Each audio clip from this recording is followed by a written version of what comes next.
Assalamualaikum warahmatullahi wabarakatuh.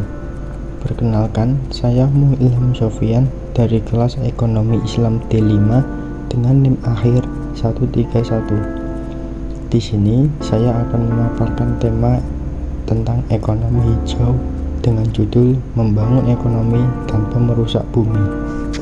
Yang pertama, pendahuluan. Ekonomi hijau adalah pertumbuhan ekonomi yang kuat, namun juga ramah lingkungan, serta inklusif secara sosial. Ekonomi hijau bertujuan untuk mendorong kebijakan publik dalam menciptakan sistem perekonomian hijau yang ingin menyeimbangkan pertumbuhan ekonomi dan perlindungan lingkungan dengan memperhatikan daya dukung lingkungan. Lingkungan hidup merupakan suatu ruang yang ditempati oleh makhluk hidup bersama dengan benda hidup dan tak hidup lainnya. Lingkungan sangat penting bagi keberlangsungan hidup manusia, karena apabila lingkungan tidak ada, maka manusia, hewan, dan tumbuhan tidak dapat bertahan hidup. Lingkungan yang merupakan tempat tinggal semua makhluk hidup yang ada di muka bumi, termasuk manusia, hewan, dan tumbuhan, harus kita jaga kelestariannya. Lingkungan sangat penting bagi keberlangsungan hidup makhluk hidup, karena apabila lingkungan tidak ada, maka manusia, hewan, dan tumbuhan tidak dapat bertahan hidup. Untuk mengatasi kerusakan lingkungan tersebut, maka sebagai makhluk hidup, kita dapat berkontribusi menjaga lingkungan. Yang pertama, daur ulang sampah. Daur ulang sampah merupakan suatu tindakan yang dilakukan guna mengurangi pencemaran lingkungan. Daur ulang sampah dapat mengatasi krisis pada lingkungan yang semakin memburuk dari hari ke hari. Daur ulang sampah tidak hanya efektif dalam mengurangi volume sampah yang ada pada lingkungan, namun daur ulang sampah juga dapat menghemat sumber daya alam yang ada.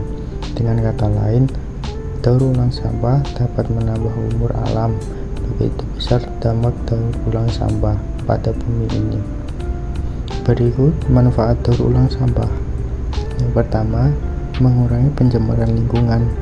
Daur ulang sampah dapat membantu mengurangi jumlah sampah yang dikirim ke tempat pembuangan akhir, sehingga mengurangi pencemaran tanah, air, dan udara. Dengan membantu akumulasi sampah, daur ulang membantu mencegah polusi dan merusak ekosistem alami. Yang kedua, konservasi sumber daya alam. Daur ulang sampah dapat mengurangi kebutuhan akan bahan mentah baru. Dengan menggunakan kembali bahan bekas, kita mengurangi penebangan pohon, eksploitasi tambang, dan ekstraksi sumber daya alam lainnya. Ini membantu melindungi habitat alam, mengurangi kerusakan lingkungan, dan melestarikan keanekaragaman hayati. Yang ketiga, pengurangan emisi gas rumah kaca. Daur ulang sampah dapat mengurangi emisi gas rumah kaca. Proses produksi bahan baku seringkali memerlukan energi dan menghasilkan emisi gas rumah kaca. Daur ulang mengurangi kebutuhan akan produksi bahan baru, sehingga mengurangi emisi yang terkait ini membantu mengurangi perubahan iklim dan mengurangi dampak negatif pada lingkungan. Yang keempat, konservasi energi.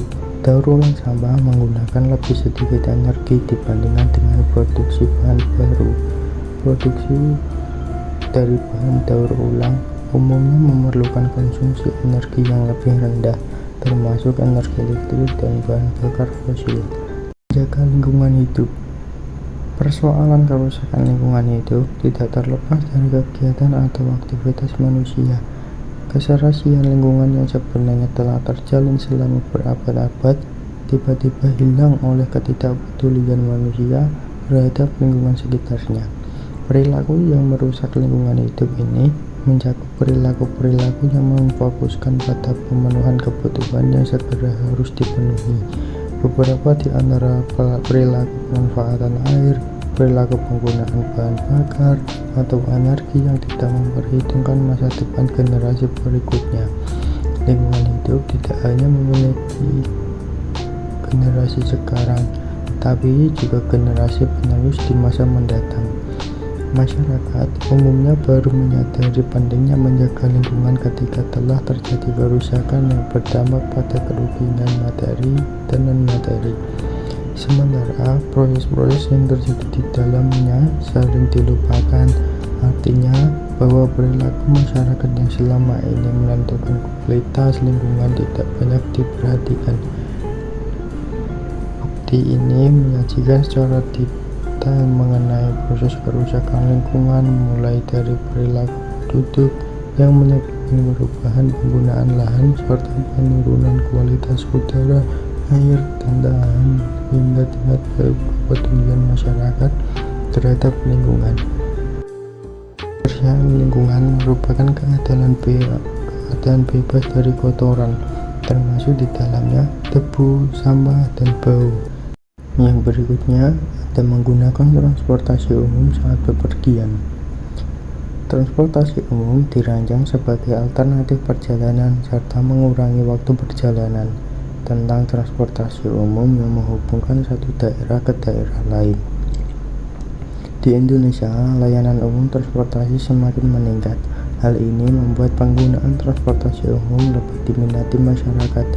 Meski begitu, banyak dari mereka yang juga merasa tidak membutuhkan transportasi umum.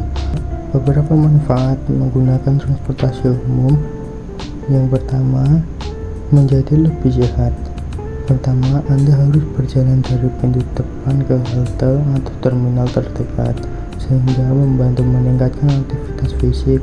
Selain itu, dengan transportasi umum, Anda mengurangi pemakaian transportasi pribadi yang membuat orang-orang di sekitar Anda menghirup udara yang lebih segar. Yang kedua, lebih hemat. Meskipun biaya perjalanan harian dengan transportasi umum mungkin tampak kecil, penghematan dalam jangka panjang dapat signifikan. Anda tidak perlu membeli bensin, melakukan perawatan kendaraan, atau membayar biaya parkir yang mahal. Dibandingkan kendaraan pribadi, transportasi umum cenderung lebih murah, mulai dari 3.000.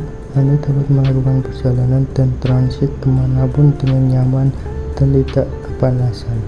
Selain biaya bensin, uang parkir, Anda juga dapat menekan biaya servis rutin kendaraan pribadi Anda yang tidak murah. Yang ketiga, efisiensi bahan bakar. Transportasi umum lebih efisien dalam penggunaan bahan bakar. Perbandingan rata-rata jarak tempuh per galon antara mobil pribadi dan bus atau kereta api menunjukkan bahwa penggunaan bahan bakar lebih sedikit ketika menggunakan transportasi umum. Yang keempat, penurunan emisi gas rumah kaca. Salah satu masalah lingkungan utama saat ini adalah perubahan iklim yang diakibatkan oleh peningkatan emisi gas rumah kaca. Kendaraan bermotor adalah salah satu penyumbang utama emisi ini. Dengan menggunakan transportasi umum, Anda dapat membantu mengurangi emisi gas rumah kaca ini. Yang kelima, mengurangi kemacetan. Salah satu masalah utama saat di kota besar adalah kemacetan lalu lintas.